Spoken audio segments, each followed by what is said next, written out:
Hello friends, welcome to DS classes. और आज हम स्टार्ट करने वाले हैं एसएससी के किसी भी एग्जाम के लिए प्रीवियस क्वेश्चन जीके जीएस, जिसमें से पहला क्वेश्चन हमारे पास है कि कौन सा घाटा सरकार की ऋण ग्रहण आवश्यकताओं को दर्शाता है। कौन सा घाटा सरकार की ऋण ग्रहण आवश्यकताओं को दर्शाता है। तो आपका ऑप्शन नंबर बी इसका राइट आंसर हो जाएगा, राजकोषीय घाटा। क्या हो जाएगा? राजकोषीय घाटा इसका बिल्कुल राइट आंसर हो जाएगा। बात करें इसके अगले क्वेश्चन की। जो अगला क्वेश्चन पूछा गया था भाई कि निम्नलिखित में से किस भारतीय संगीतकार का संबंध तबले से है। निम्नलिखित में से किस भारतीय संगीतकार का संबंध तबले से है। तो आपका राइट आंसर हो जाएगा जाकिर हुसैन। क्या हो जाएगा? जाकिर हुसैन इसका राइट आंसर हो जाएगा। बात करें इसके अगले क्वेश्चन की।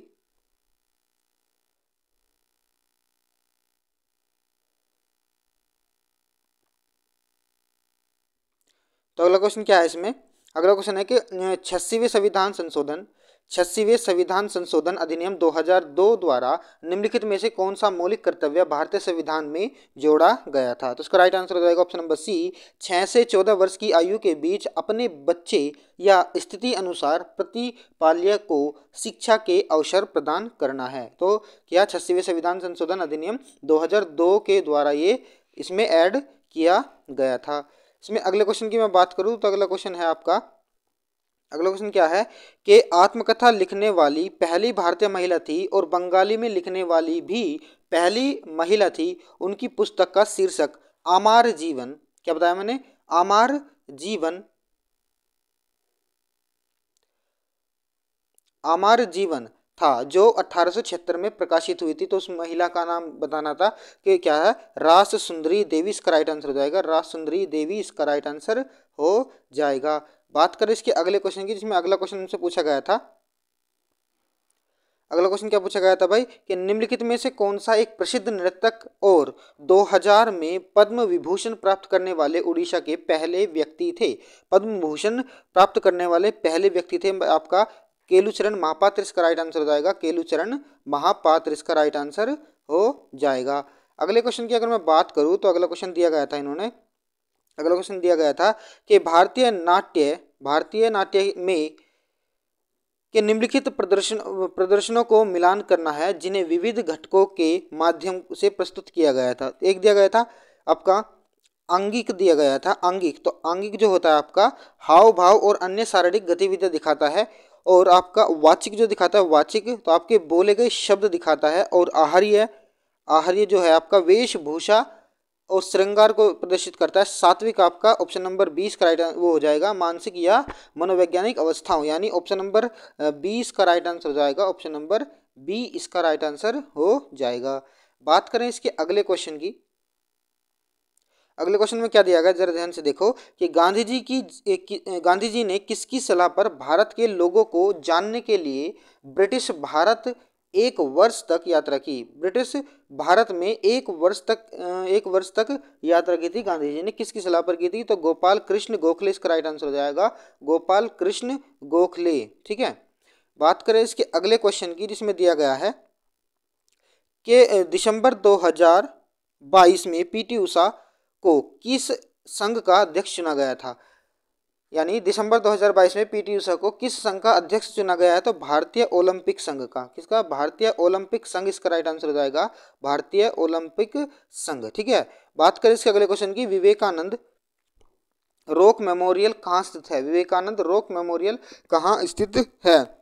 तो आपका विवेकानंद रॉक मेमोरियल आपका कन्याकुमारी में स्थित है। इसका राइट आंसर हो जाएगा कन्याकुमारी, इसका राइट आंसर हो जाएगा।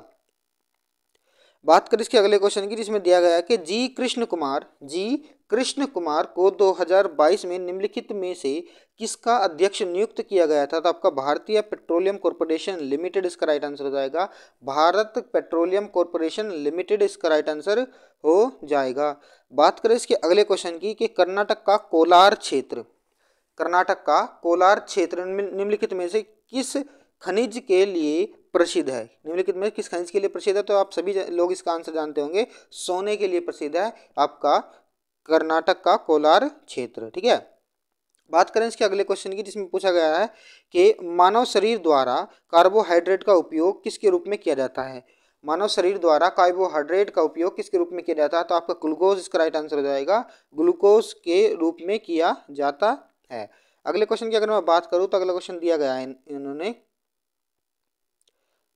अगला क्वेश्चन क्या है कि तलवारबाजी में दो तलवारबाजों के बीच प्रतियोगिता को क्या कहा जाता है? जब दो तलवारबाज होते हैं तो वे अपनी एक प्रतियोगिता होती है उनकी तलवारबाजी की, तो उस प्रतियोगिता का क्या नाम है? तो उसको प्रतियोगिता का नाम होता है आपका बोट। क्या है? बोट इसका राइट आंसर हो जाएगा, बोट। ठीक है, बात करें इसके अगले क्वेश्चन की, जिसमें दिया गया है कि अटला ताड़ी, क्या बताया? अटला ताड़ी विवाहित और अविवाहित महिलाओं द्वारा क्रमशः लंबे और सुखी वैवाहिक जीवन और एक उपयुक्त वर के लिए देवी गौरी का आशीर्वाद पाने के लिए मनाया जाने वाला एक त्योहार है, वो कहाँ मनाया जाता है? कहाँ मनाया जाता है? तो आंध्र प्रदेश इसका राइट आंसर हो जाएगा। यानी अटला ताड़ी जो एक त्योहार का नाम है, जिसे विवाहित महिला और अविवाहित महिला लंबे और सुखी वैवाहिक जीवन को या फिर एक अच्छे वर पाने के लिए एक त्योहार मनाया जाता है, वो कौन से राज्य में मनाया जाता है? तो आपका आंध्र प्रदेश इसका राइट आंसर हो जाएगा, आंध्र प्रदेश। ठीक है भाई, अगले क्वेश्चन की मैं बात करूं तो अगला क्वेश्चन है आपका, सत्रिय शास्त्रीय नृत्य का संबंध किस राज्य से है? सत्रिय शास्त्रीय नृत्य का संबंध किस राज्य से है? तो आपका असम इसका राइट आंसर हो जाएगा, असम राज्य से है भाई इसका। ठीक है, आप सभी जानते होंगे इसका आंसर। अगले क्वेश्चन की अगर मैं बात करूं तो अगला क्वेश्चन दिखाया गया है उन्होंने कि इन सूचीबद्ध भौतिक राशियों में से सदिश राशि की पहचान करनी है। सदिश राशि की पहचान करनी है तो ये जो जितनी भी सदिश राशि दिखाई गई है, और ये आपका गुरुत्व आकर्षण तीव्रता जो है आपका सदिश राशि हो जाएगी। क्या हो जाएगा? गुरुत्व आकर्षण तीव्रता जो है इसका आपका सदिश राशि है जाएगी। ठीक है, अगले क्वेश्चन की अगर बात करो तो यूपीएससी की फुल फॉर्म पूछी गई थी कि यूपीएससी का पूरा नाम क्या था? यूपीएससी का पूरा नाम क्या था? तो आपका यूपीएससी का पूरा नाम होता है यूनियन पब्लिक सर्विस कमीशन। क्या है? यूनियन पब्लिक सर्विस कमीशन इसका राइट आंसर हो जाएगा, यूनियन पब्लिक सर्विस कमीशन इसका राइट आंसर हो जाएगा। अगले क्वेश्चन की अगर बात करते हैं तो अगला क्वेश्चन है आपका, निम्नलिखित में से कौन सा मुद्रा का कार्य नहीं है? निम्नलिखित में से कौन सा कार्य मुद्रा का कार्य नहीं है? तो वस्तु विनिमय प्रणाली इसका राइट आंसर हो जाएगा, ये मुद्रा का कार्य नहीं है भाई। ठीक है, मुद्रा का कार्य ये नहीं है। अगले क्वेश्चन की अगर हम बात करते हैं तो नीति आयोग के बारे में बात होगी कि नीति आयोग की पहली बहुआयामी गरीबी सूचकांक 2021 रिपोर्ट के अनुसार भारत में कौन सा राज्य पहले स्थान पर आया है? क्या बताया ना? गरीबी सूचकांक यानी MPI। ठीक है, बहुआयामी गरीबी सूचकांक, तो बिहार राज्य जो है आपका 2021 में पहले स्थान पर आ गया है भाई। ठीक है, अगले क्वेश्चन की अगर बात करते हैं तो अगला क्वेश्चन दिखाया गया है कि किस अधिनियम के तहत भारत पर ब्रिटिश साम्राज्य का शासन स्थापित किया गया था? किस अधिनियम के तहत ब्रिटिश साम्राज्य का शासन किया गया था भारत पर? तो आप सभी जानते हैं भारत सरकार का 1858 अधिनियम, यानी भारत सरकार अधिनियम 1858। ठीक है, यानी गवर्नमेंट ऑफ इंडिया एक्ट 1858 के तहत जो है ब्रिटिश साम्राज्य स्थापित किया गया था भारत पर। ठीक है भाई, अगले क्वेश्चन की अगर बात करें तो अगला क्वेश्चन है आपका कि भारत सरकार ने राष्ट्रीय खेल आयोजनों में उत्कृष्ट उपलब्धि को मान्यता देने के लिए किस वर्ष अर्जुन पुरस्कार देने की शुरुआत की थी? किस वर्ष अर्जुन पुरस्कार देने की शुरुआत की थी? तो आपका 1961 इसका राइट आंसर हो जाएगा, 1961 में भाई। ठीक है, अगले क्वेश्चन की अगर हम बात करते हैं, अगला क्वेश्चन आपका कि हिंदू महाकाव्य महाभारत एक प्रस्तुतिकरण द पैलेस ऑफ इल्यूशन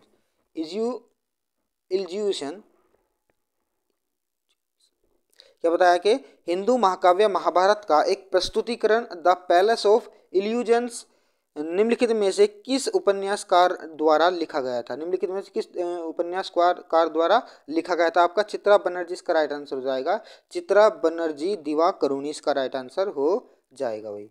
ठीक है, अगला क्वेश्चन आपका पूछा गया था कि शैल कायांतरण के दौरान निम्नलिखित में से कौन सी चट्टानें बनती हैं?